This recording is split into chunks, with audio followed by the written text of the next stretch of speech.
এ যুগের মেয়ে হয়ে জন্মাননি বলে আজ তার ভারী আফসোস হতে লাগলো। বুঝলে বৌমা, তোমার আর ইলিশ খেয়ে কাজ নেই। এমনিতেই তো খেতে ঘন্টা দুয়েক সময় লাগাও, তার উপর আবার ইলিশের কাঁটা। বাঁচতে নিশ্চয়ই ঘন্টাখানেক সময় বেশি লাগাবে। ততক্ষণে বোধহয় আমাদের ঘন্টুটা স্কুল থেকে এসে পড়বে। আর বাড়িতে পা দেওয়া মাত্রই তোমার ছেলের গুন্ডামি শুরু হয়। ওই তাণ্ডব সামলানোর জোর এই বুড়ো হারে অবশিষ্ট নেই। আমি কি বলি, তাড়াতাড়ি খেয়ে মাছ দুটো বরং রবি আর ঘন্টুর জন্য রেখে দাও। রাতের বেলা একটু গরম ভাত করে দিও, দুজনে তৃপ্তি করে খেতে পারবে। বাবা, আজকাল ইলিশের যা দাম। শাশুড়ির কথায় কোনো জবাব না দিয়ে সর্ষে ইলিশের বাটিটা অদিতি নিজের দিকে টেনে নিল। কি হলো বৌমা, মনে হচ্ছে কথাটা তোমার কানে গেল না? নাকি বুড়ো মানুষ বলে আমার কথাটা গ্রাহ্য হলো না? ইলিশের সূক্ষ্ম কাঁটা ছাড়াতে ছাড়াতে হালকা হাসলো অদিতি। প্রত্যেকে নিজের ভাগের ভাগটুকু খেয়ে গেছে মা, এক্সট্রা পাওয়ার তো কোনো কারণ দেখছি না।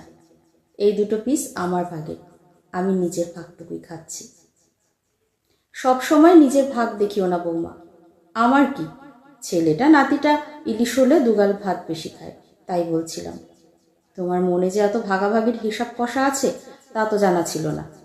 খাও খাও, প্রাণ ভরে ইলিশ খাও।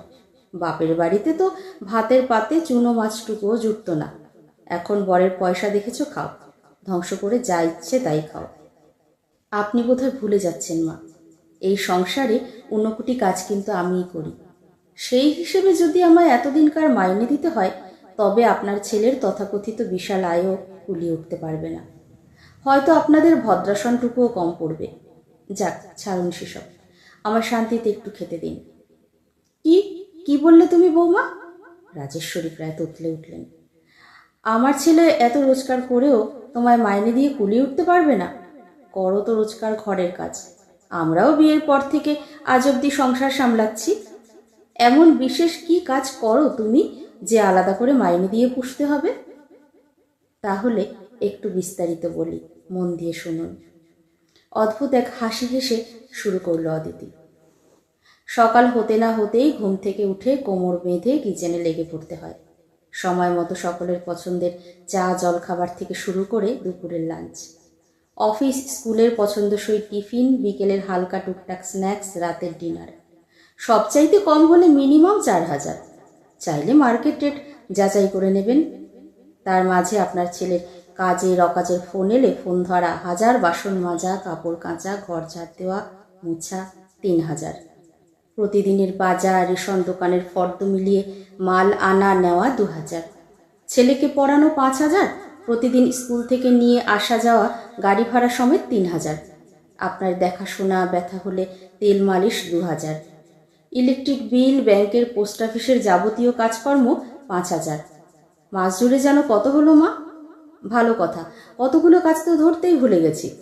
রোজকার জামা কাপড় শুকনো করা, তোলা, আয়রন করা, ছেলের স্কুলের প্যারেন্ট টিচার মিটিং অ্যাটেন্ড করা। যাক, এগুলো না হয় ছেড়েই দিলাম, কনসোলেশন প্রাইজ। কিন্তু বাকিগুলো? সম্মান রক্ষার্থে সারা বছরের কয়েকখানা পোশাক আর একটা বাৎসরিক ট্যুর ছাড়া আপনার ছেলে এই 5 বছরে আমাকে আর কি দিয়েছে আপনিও তা ভালো করে জানেন। তাহলে 5 বছরের হিসেবটা ঠিক কত যেন হচ্ছে মা? আপনি তো বেশ ভালো পাটিগণিত জানেন। জানেন না বলুন? তুমি তুমি কিনা শেষে নিজেকে একটা কাজের লোকের সঙ্গে। তুমি তো এবারেই কর্ত্রী। কি বলবেন কথা খুঁজে পান না রাজেশ্বরী। কর্ত্রী? হাসলো অদিতি। ভালো একটা গাল ভরা শব্দ বললেন তো মা। বাড়ির কর্ত্রীর পাত থেকে কি কেউ ইলিশের পিস তুলে রাখার কথা বলতে পারে? নাকি কারোর সেই সাহস হয়? উত্তর না দিয়ে ধীর পায়ে নিজের ঘরের দিকে চলে গেলেন রাজেশ্বরী। এ যুগের মেয়ে হয়ে জন্মাননি বলে আজ তার ভারী আফসোস হতে লাগলো। এ যুগের মেয়েরা সংসার সামলাতে জানে, লড়তেও জানে। এরা কি চায় এরা নিজের দাবি আদায় করতে লজ্জিত নয়, সোচ্চার। সেদিন যদি তিনি ভয় না পেয়ে শাশুড়ির কথার যোগ্য প্রত্যুত্তর দিতে পারতেন, তাহলে হয়তো দুপুরে প্রতিদিন চোখের জল দিয়ে মেখে শাক চচ্চড়ি আর ভাত খেয়ে উঠতে হতো না। একটা দীর্ঘশ্বাস ফেলে সর্ষে ইলিশের ঝোলটা দিয়ে ভাত মাখতে লাগলো অদিতি। লজ্জাবশত এতদিন চুপ করে থাকলেও আজ অন্তত সে নিজের স্বাধীন মতামত প্রকাশের স্বাধীনতা লাভ করতে পেরেছে। তার কাছে এই দিনটাই আসল স্বাধীনতা দিবস। অন্তত আজ থেকে আর কেউ তার স্বাধীনতায় হস্তক্ষেপ করার সাহস দেখাবে না।